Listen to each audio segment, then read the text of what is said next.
என்னாச்சு? எதுனா விட்டுட்டு போயிட்டீங்களா? இல்ல டாக்டர், உங்ககிட்ட ஒரு விஷயம் பர்சனலா பேசணும். பர்சனலாவா? சரி வாங்க உள்ள. சொல்லுமா, என்னமாச்சு? சொல்லுமா, என்னமா பிரச்சனை? சொல்லுமா, லஞ்ச் டைம் ஆச்சு. இல்ல டாக்டர், ட்வின்ஸ் நீங்க சொல்றீங்க. ஆமா. எனக்கு கல்யாணம் 2 வருஷம் ஆகுது. இன்னுமே குழந்தை பாக்கியமும் இல்ல. என்னால குழந்தையும் பெற்றுக்க முடியாது. அது இல்லாம இவர் ட்வின்ஸ் குழந்தைன்னு சொல்றீங்க. எனக்கும் 2 வருஷம் ஆச்சு டாக்டர் கல்யாணம். குழந்தை பாக்கியமும் இல்லை. அது இல்லாம என்னால குழந்தையும் பெற்றுக்க முடியாதுன்றாங்க டாக்டர்.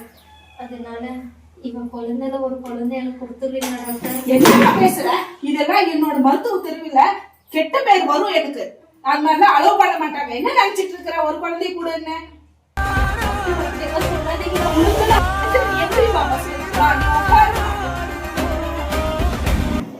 பாருமா, இதெல்லாம் தப்பான விஷயம். ஃபர்ஸ்ட் இந்த பொண்ணுக்கு சம்மதமா? உனக்கு சம்மதமாமா குழந்தைய கொடுக்க? இல்ல டாக்டர், நான் யோசிச்சேன்.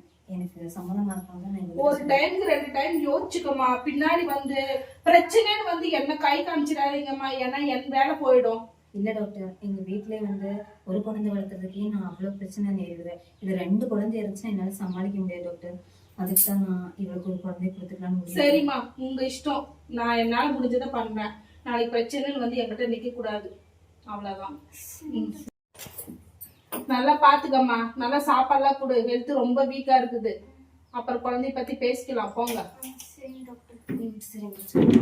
போயிட்டு வாங்க. இருக்கு.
குழந்தை நல்லபடியா பிறந்துருச்சு. பத்திரமா பாத்துக்க. அவங்ககிட்ட காட்ட வேணாம். நீ குழந்தை எடுத்து கிளம்ப சொன்ன அவங்க. பத்திரமா பாத்துக்குமா. எந்த பிரச்சனையும் இல்லாம கிளம்பு.